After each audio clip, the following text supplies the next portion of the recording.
മൂന്നാം മോദി മന്ത്രിസഭയിൽ തനിക്ക് ക്യാബിനറ്റ് റാങ്കിന് അർഹതയുണ്ടായിട്ട് പോലും അത് നിഷേധിച്ചവർക്കെതിരെയുള്ള അതിശക്തമായ പ്രതിഷേധം NCP നേതാവായ പ്രഫുൽ പട്ടേൽ അത് കൃത്യമായി തന്നെ രേഖപ്പെടുത്തി കഴിഞ്ഞിരിക്കുന്നു.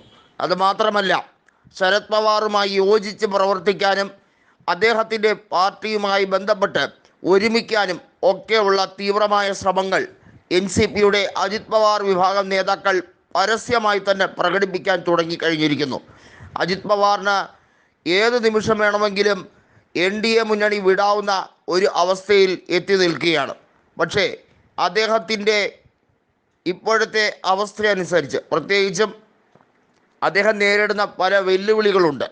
BJP യഥാർത്ഥത്തിൽ ഭീഷണിപ്പെടുത്തി തന്നെയാണ് അജിത് പവാറിനെ ഒപ്പം കൂട്ടിയിരിക്കുന്നത് എന്നുള്ളത് കോൺഗ്രസ് ഇന്നും ഇന്നലെയും പറയാൻ തുടങ്ങിയതല്ല. അതുകൊണ്ട് തന്നെ അജിത് പവാറിന് ഏത് രീതിയിലായിരിക്കും തീരുമാനമെടുക്കേണ്ടത് എന്നുള്ള കാര്യത്തിൽ വലിയ രീതിയിൽ ശ്രദ്ധാപൂർവം ആ കാര്യങ്ങളിലൊക്കെ അന്തിമമായിട്ടുള്ള ഒരു തീരുമാനമെടുക്കേണ്ടി വരുന്ന സാഹചര്യമാണ്.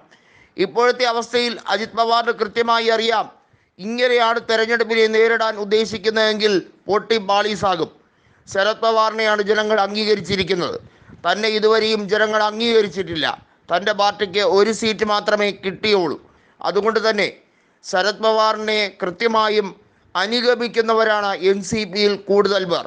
മഹാരാഷ്ട്രയിൽ ശരത് പവാറിനോളം രാഷ്ട്രീയ പരിചയ സമ്പത്തൊന്നും തന്നെ NCPയിൽ മറ്റാർക്കും തന്നെ ഇല്ല. ശരത് പവാർ കോൺഗ്രസിൽ നിന്നും വിട്ട് NCP തുടങ്ങിയ നാൾ മുതൽ തന്നെ മുന്നണിയുമായി സഹകരിച്ച് മുന്നോട്ട് പോകാൻ തന്നെയാണ് എക്കാലവും ശരത് പവാർ തീരുമാനിച്ചത്. അതിൽ നിന്ന് വിഭിന്നമായ ഒരു സ്വരം ഉയർത്തിക്കൊണ്ട് അജിത് പവാർ കുറച്ചുനാൾ മുമ്പ് NDA പക്ഷത്തേക്ക് ചാഞ്ഞപ്പോഴും അത് ജനങ്ങൾ സ്വീകരിച്ചില്ല എന്നുള്ളത് വ്യക്തമായി മനസ്സിലാക്കി കഴിഞ്ഞിരിക്കുന്നു. ശിവസേനയിലെ ഷിൻഡെ വിഭാഗത്തെ പോലെയല്ല തൻ്റെ അവസ്ഥയെന്ന് അജിത് പവാറിന് കൃത്യമായി മനസ്സിലായി. എന്നാൽ ശിവസേനയിലെ ഷിൻഡെ വിഭാഗത്തിനും വൈകാതെ വലിയ പരാജയം ഏറ്റുവാങ്ങേണ്ടി വരും എന്നുള്ളത് അദ്ദേഹത്തിന് തന്നെ ബോധ്യപ്പെട്ട് കഴിഞ്ഞിരിക്കുന്ന രാഷ്ട്രീയ സാഹചര്യമാണ്.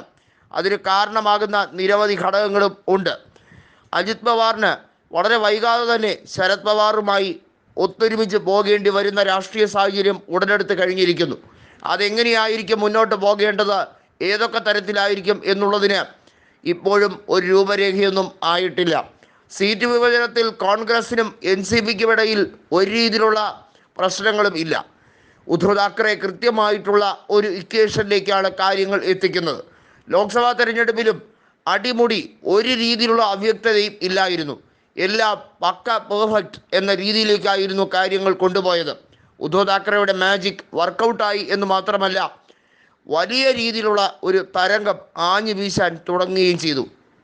മഹാരാഷ്ട്രയിൽ മോദി വന്ന് കളിയാക്കിയ സമയത്തൊക്കെ ഉദ്ധവ് താക്കറെ സമീപനം പാലിച്ച് നിൽക്കുകയാണ് ചെയ്തത്. ഒരു രീതിയിലും അദ്ദേഹത്തിനെ വ്യക്തിഹത്യ ചെയ്യാൻ തിരിച്ചു നോക്കിയിട്ടില്ല എന്നുള്ളത് സത്യമാണ്. എന്നാൽ ഉദ്ധവ് താക്കറെയെ വളരെയധികം മ്ലേച്ഛമായ രീതിയിൽ മോശമായ ഭാഷ ഉപയോഗിച്ചാണ് അദ്ദേഹത്തിനെ കളിയാക്കിയത്. ഡിഫമേഷന് നിരവധിയായിട്ടുള്ള കേസുകൾ ഫയൽ ചെയ്യാൻ ഉതകുന്ന തരത്തിലുള്ള നിരവധിയായിട്ടുള്ള വിമർശനങ്ങൾ അദ്ദേഹത്തിൻ്റെ ഭാഗത്തു നിന്നും ഉണ്ടായി.